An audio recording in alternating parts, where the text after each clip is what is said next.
Hi, this is Dr. Cairns, Strategic Partnering with the C-Suite, with some thoughts for you to consider as you prepare your first assignment, A View from the Top. So I thought I'd approach this kind of informally and maybe engage in a little bit of a fireside chat. I know presidents have done that in the past, so I thought, why not?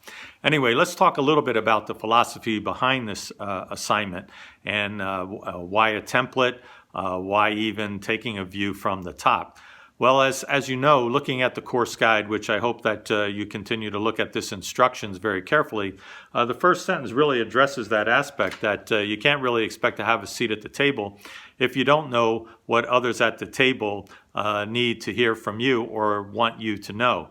So this is an opportunity for you to build on this past week's discussion where you engaged in looking at those 7 principles. And I know it was really a robust discussion. I'm really pleased about how each one of you addressed it.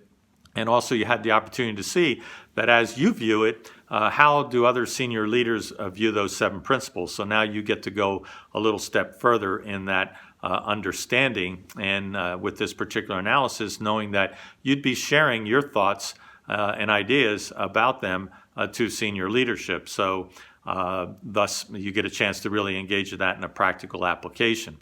So why a template? Why are we looking at a template? Well, I'll give you a little background for that. Jack had 12, 13 businesses that he had to meet with and review.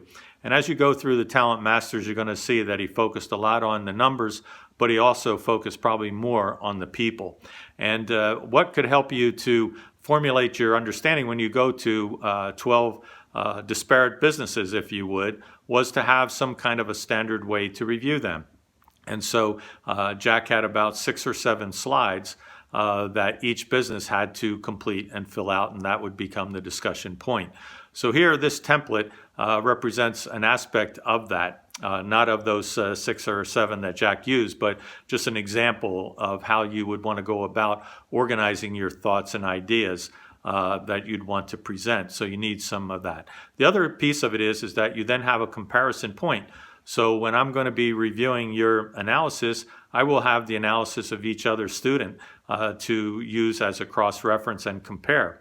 So it helps you to see what's missing and what's not, and it's actually a great way to look at your business. So just a little aside for you there. So I do not have an honors paper to share with you. That's the bad news. The good news is you get to set the bar for future classes. So I'm really looking forward to your input with that. So I suggest that you really follow the template carefully. And while it calls for some brief synopsis, usually those 6 slides that would be prepared for review with Jack, there would be a whole lot more detail behind that. So your thinking is the detail, and your statements and your comments, the brief, is an assimilation of the information that you have, a whole lot more behind it. And in this, it represents a lot of thinking. So with that, if you have any other questions for me concerning this assignment, please pick up the phone and call me. We're a small class, and I want to be able to provide for you further clarification as we navigate through this course. You're off to a great start. I'm really excited about it, and we're just going to continue to build. Have a great week.